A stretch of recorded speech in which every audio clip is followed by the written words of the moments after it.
En premier lieu, il y a la notion de technologie. Une technologie est avant tout un élément du marché de type logiciel, console ou agent. Une technologie peut être aussi un langage de programmation, voire un élément d'infrastructure. En fait, ce sont l'ensemble des outils de base mis en œuvre dans les activités d'étude, de support, de gouvernance et de production. Les principaux attributs d'une technologie sont son libellé, sa description et son contexte d'ajout dans le référentiel, son éditeur, sa nature, son architecture d'exécution.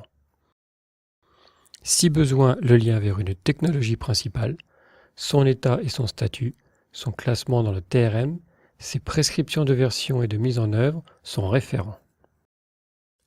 L'état d'une technologie résume sa prise en charge en termes d'installation dans l'offre de services de la DSI. Le statut, quant à lui, précise l'état en fournissant un niveau d'usage. Les technologies sont rangées dans le TRM, plan de classement fonctionnel sur 3 niveaux, domaine, catégorie et famille. C'est une grille de lecture et de projection commune entre la gouvernance des technologies, leurs référents et les utilisateurs du référentiel. Toutes les technologies sont rattachées à une ou plusieurs familles selon leur service rendu. Au 1er avril 2017, les familles de technologies étaient classées dans les domaines suivants du TRM. Outils utilisateurs, progiciel métier, progiciel fonction partagée, composants d'exécution des applications, infrastructure logicielle, infrastructure matérielle, cycle de vie logiciel et opérations. Mais le référentiel répond aussi à des enjeux plus opérationnels en proposant la saisie des versions de technologie. Pour chacune d'elles, des mises en œuvre peuvent être renseignées. Ceci permet de préciser que tel outil peut être installé sur tel OS fonctionnant sur telle solution d'hyperviseur ou sur telle plateforme. Les versions et les mises en œuvre portent une information importante, la prescription. La prescription permet de guider les choix d'installation réalisés pour une technologie.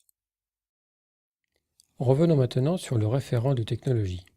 Ce nouveau rôle, important au regard des enjeux, est la synthèse de différents plans.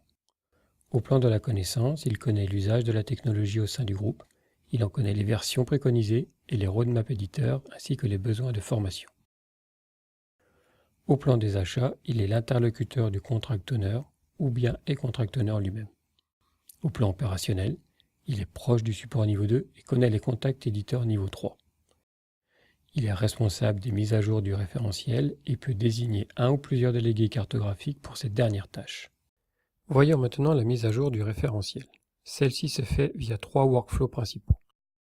Un workflow porté par l'administrateur au sein de l'équipe référentielle, permettant les mises à jour suite à des retours de gouvernance, à des changements portés par le SDSI, à des changements de préconisation d'OS ou d'hyperviseur impactant les préconisations de mise en œuvre. Il contient aussi les tâches classiques d'assistance et de contrôle du référentiel.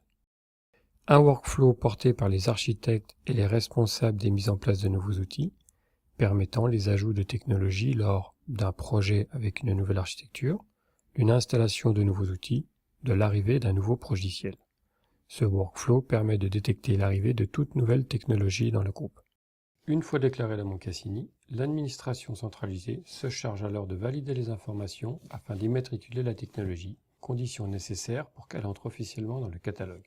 Enfin, un workflow porté par le référent, permettant des mises à jour des versions et mises en œuvre des technologies de son périmètre, et répondant au projet d'upgrade du parc IT.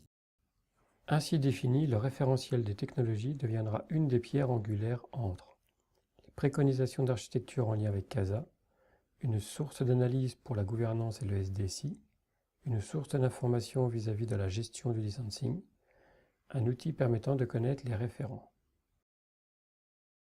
Un référentiel permettant de modéliser les architectures en lien avec la cartographie applicative, un référentiel des préconisations d'installation pour les pratiques, un point d'entrée pour faire le pont avec les contrats, un référentiel permettant d'analyser le parc existant. Merci de votre attention. Created using Powtoon.